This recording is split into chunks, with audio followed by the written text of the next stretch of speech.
देश के अंदर राहुल गांधी जिस तरीके के बार-बार बयान दे रहे थे, उससे स्पष्ट था कि राहुल गांधी किसी विचारधारा से प्रेरित होकर ऐसा काम कर रहे हैं।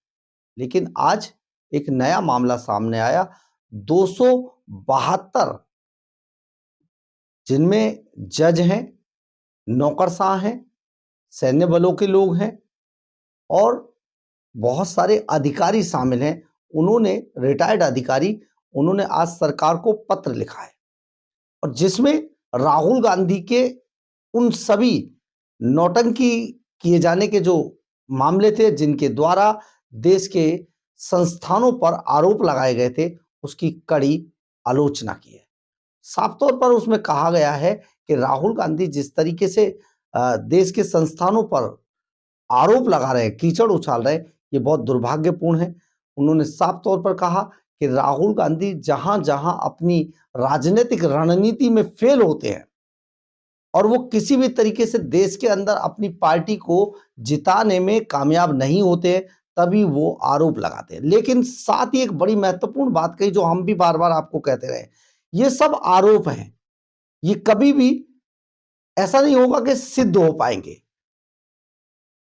ये आरोप हैं, इनके पीछे कोई तर्क, कोई ऐसा सबूत नहीं है राहुल गांधी के पास।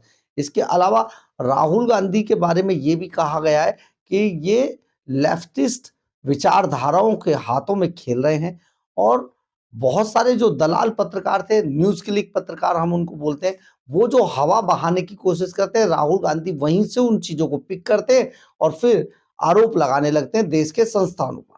ये बेहद दुर्भाग्यपूर्ण है। आज इस पर बहुत सारी टिप्पणी की गई है।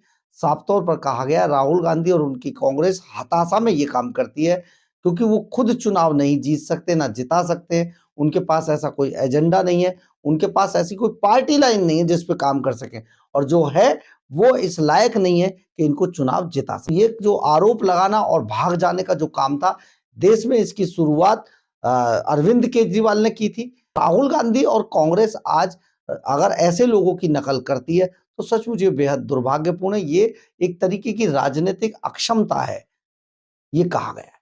तो ये बहुत दुर्भाग्यपूर्ण है। 272 लोगों ने अब राहुल गांधी के खिलाफ जो ये लेटर लिखा है, ये सचमुच दर्शाता है कि देश में बहुत सारे ऐसे लोग हैं जो राहुल गांधी की पार्टी लाइन से बिल्कुल खफा हैं और जिस तरीके से वो देश के संस्थानों के खिलाफ बोल रहे हैं, उससे बहुत सारे लोग नाराज हैं, उनका गुस्सा दिखाई देता है।